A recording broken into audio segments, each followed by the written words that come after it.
Então, toda vez que eu tenho um estímulo mecânico, por exemplo, um objeto pontiagudo, que é perfurante, e um desses sensores capta essa informação, ou de alguma coisa que vai queimar na pele, de um termorreceptor, ou de um nociceptor, que é alguma coisa para causador, no caso desses exemplos que eu estou dando, um nociceptor, que percebe que alguma coisa vai fora a pele, vai queimar a pele, esse nervo aferente, no caso de nocicepção, é um nervo 3 ou 4, esse nociceptor ativa esse nervo sensorial, esse nervo sensorial envia essa informação para o sistema nervoso central.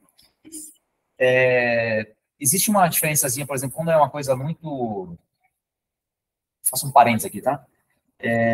Por exemplo, se alguma coisa pérfuro cortante, por exemplo, essa informação nem vai para o sistema nervoso central, tá? Ela é regulada em nível medular. É o nosso, que é chamado, inclusive, de resposta reflexa. Então, por exemplo, eu pisei num caco de vidro. Preciso tirar esse negócio aqui, né? Rápido. Botei a mão numa chapa quente, num churrasco. Não dá tempo aqui do amigão aqui pensar o que tem que fazer. Essa resposta tem que ser reflexa. Nessa resposta reflexa, ela acontece em nível medular. Nesse nível medular aqui é a nossa primeira zona de integração entre respostas,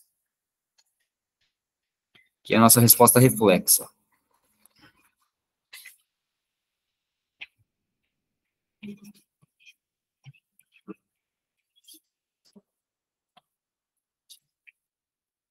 A gente tem um interneurônio aqui, que faz a conexão direta dessa informação sensorial que está subindo com um motoneurônio alfa que está descendo. Essa informação sensorial que vem pelo corno dorsal, ela se conecta por um interneurônio com esse motoneurônio que está descendo. Então, essa informação nem chega lá no centro superior pelo planejamento. Ela já faz a conexão aqui e já manda o estímulo para que o motoneurônio contraia o músculo e retire isso, se afaste daquela região de perigo. Tá? Essa aqui é a primeira zona de integração. Mas existem outras zonas de integração, que é o que a gente estava falando antes. Então, vamos supor que seja uma informação sensorial como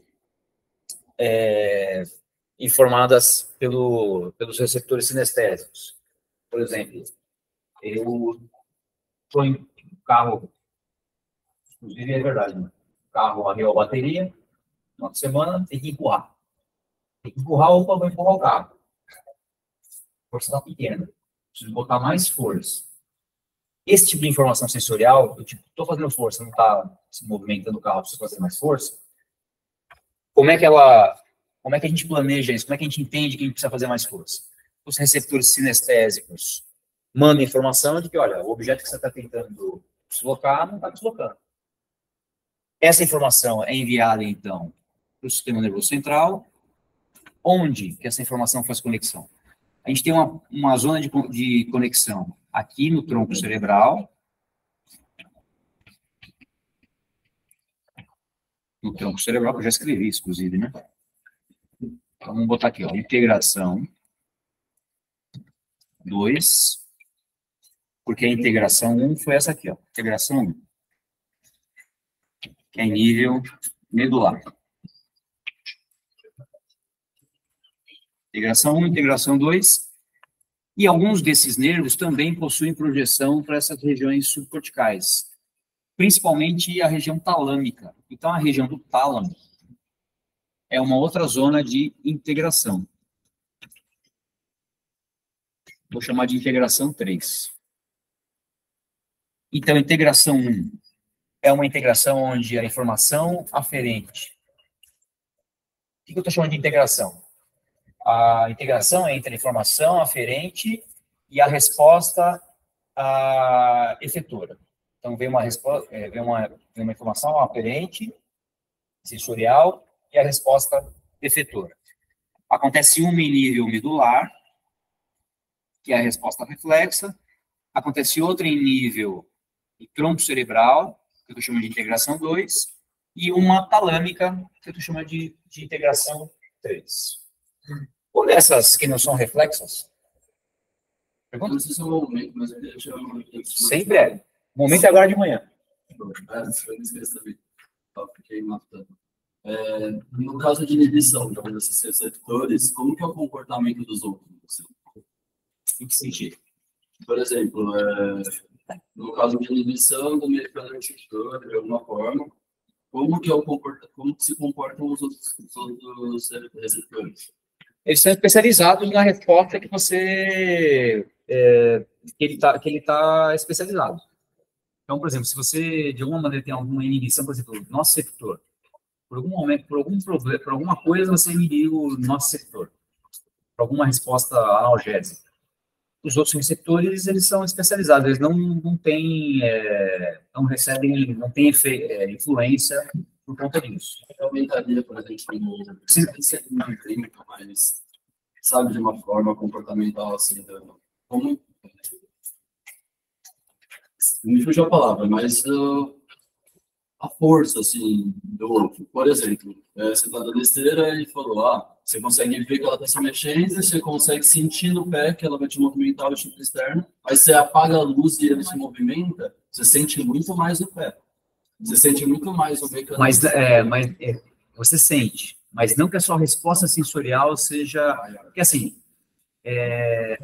tem a resposta sensorial, que é que a gente chama de sensorial discriminativa, que é a resposta aferente propriamente dita. E tem toda a interpretação que você faz ao processar essa informação sensorial. Então, por exemplo, dor. Vou dar um exemplo clássico. Dor crônica. Eu sou portador de fibromialgia. Quando você olha a parte tecidual desse pessoal, eles não têm fibromialgia não, mas dor crônica. Eles não está íntegro o tecido. Mas eles têm alguma alteração na codificação do sinal, potencializa muito, faz com que aquele sinal aferente seja muito potencializado. Então, é o que você percebe, mas não o que é gerado. O que é gerado, do ponto de vista eletrofisiológico, não muda porque você, por exemplo, inibiu ou aumentou a sensibilidade de um receptor específico, você não muda o outro. O sinal conduzido pelo outro. Você pode mudar a interpretação sua que você tem da sensação que você está sentindo, mas não por causa de uma alteração eletrofisiológica. No caso seria a sensação aumentaria, porque você... Então, isso que eu queria fazer, por exemplo, nisso, num exemplo único de tipo, eu enxergo, mas eu vou apagar a luz e vou sentir a esteira novamente e eu vou sentir muito mais o movimento da esteira como recebe a resposta, ou se não, uma inibição crônica, assim, por exemplo, no caso da cegueira. Perfeito, mas o que muda é a sua atenção àquela informação sensorial, e não a informação sensorial em si. Entendeu? Você pegar a informação sensorial, do ponto de vista eletrofisiológico, que o nervo ele vai ser estimulado, cada nervo tem um limiar de ativação, então só estímulo específico naquele limiar de ativação é que vai ativar aquele nervo específico. Entendi. Eu vou estar dizendo que, tipo... Se não aconteceu nenhuma secção no nervo, algum processo degenerativo de mielina daquele nervo, aquele nervo está íntegro. Então, a informação sensorial em si, o princípio físico da informação sensorial está mantido. Se não teve nenhuma alteração metabólica de neurotransmissor, alguma coisa de composição daquele nervo, a informação sensorial está mantida. O que muda? A nossa interpretação a respeito daquele estímulo. Isso muda. Isso muda e isso muda muito. Aí só quer dizer que então a carga é a mesma, só que a interpretação é diferente, e aí o que muda, na verdade, é o estímulo sobre os outros. Você pode simplesmente retirar a sua atenção do outro. Então, por exemplo, um estímulo no nosso sector. E é muito usual isso. Minha mãe tem Alzheimer, né? E ela sente muita dor. Ela tem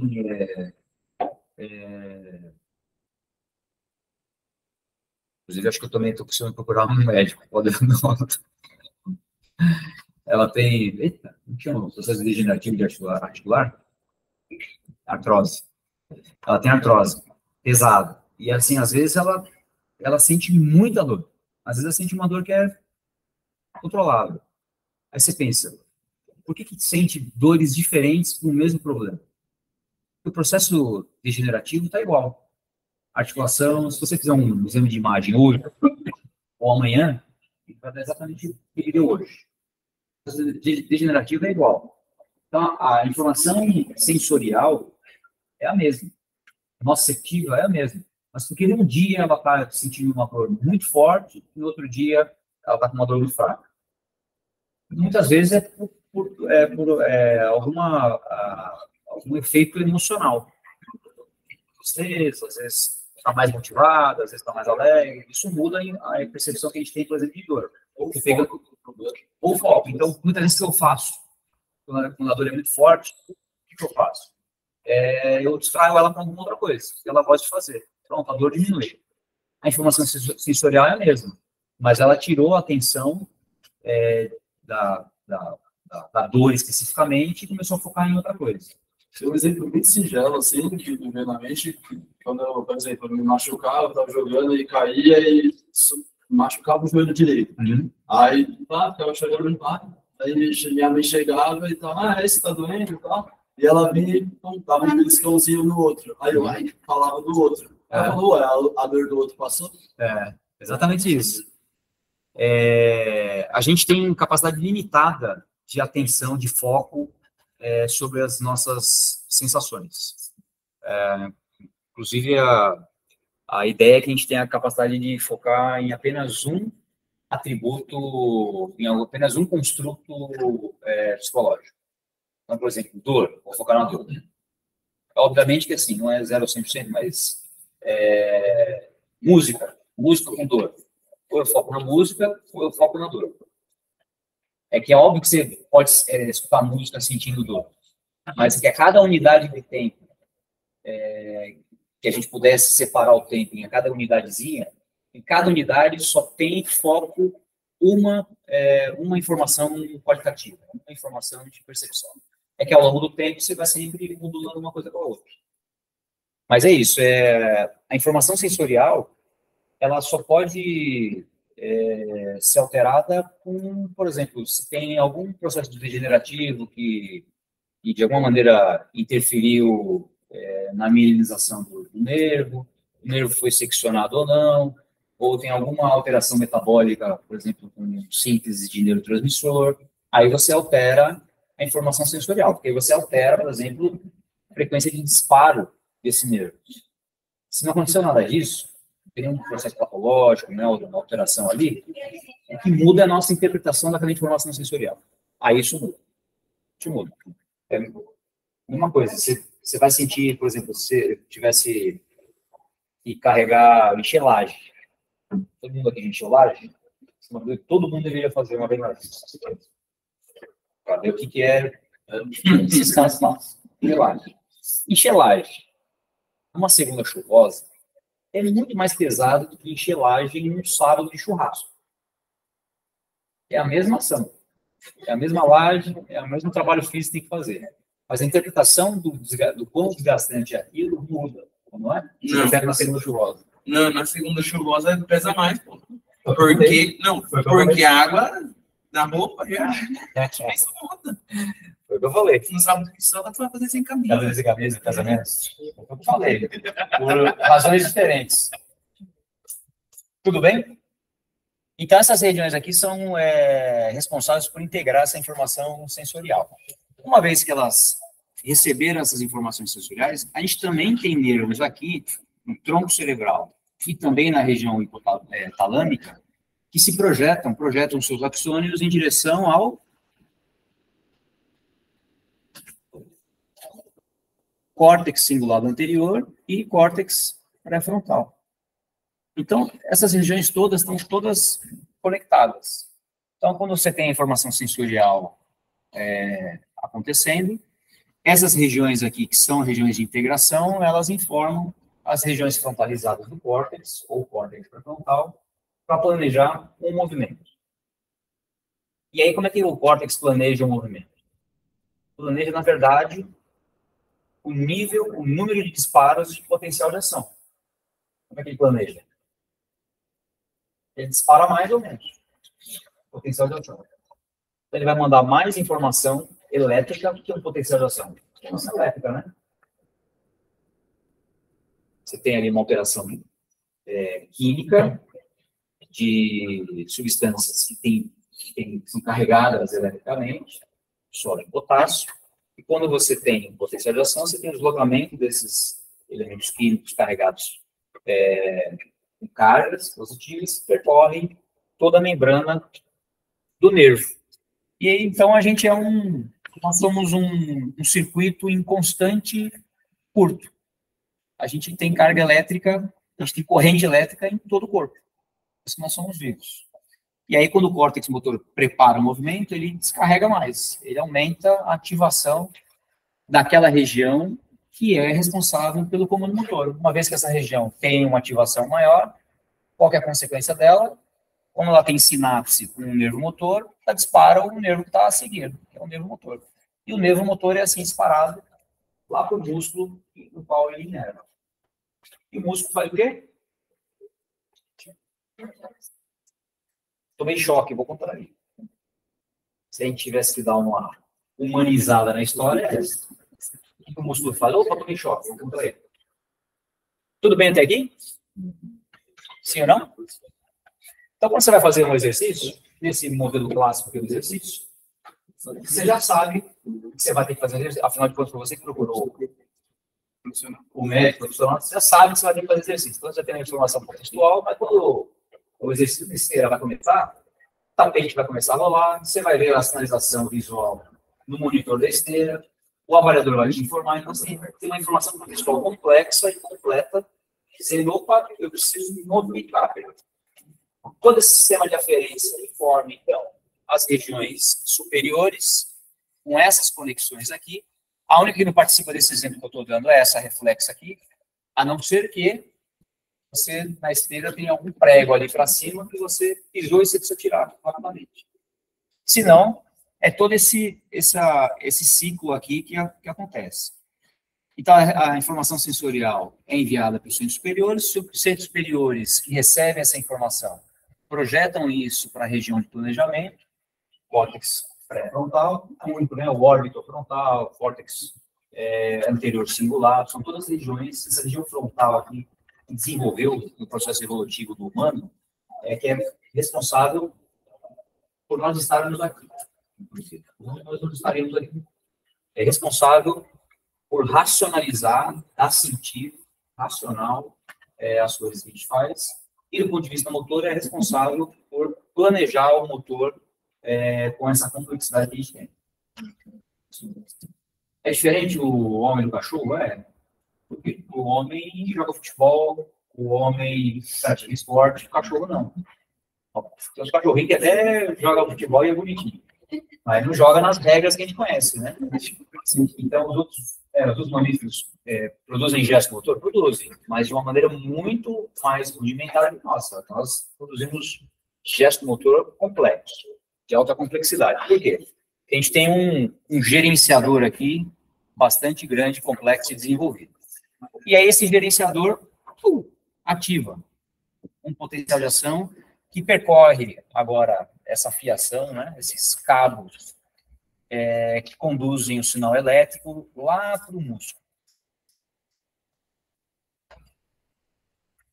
Agora a gente começa a falar de sistema muscular.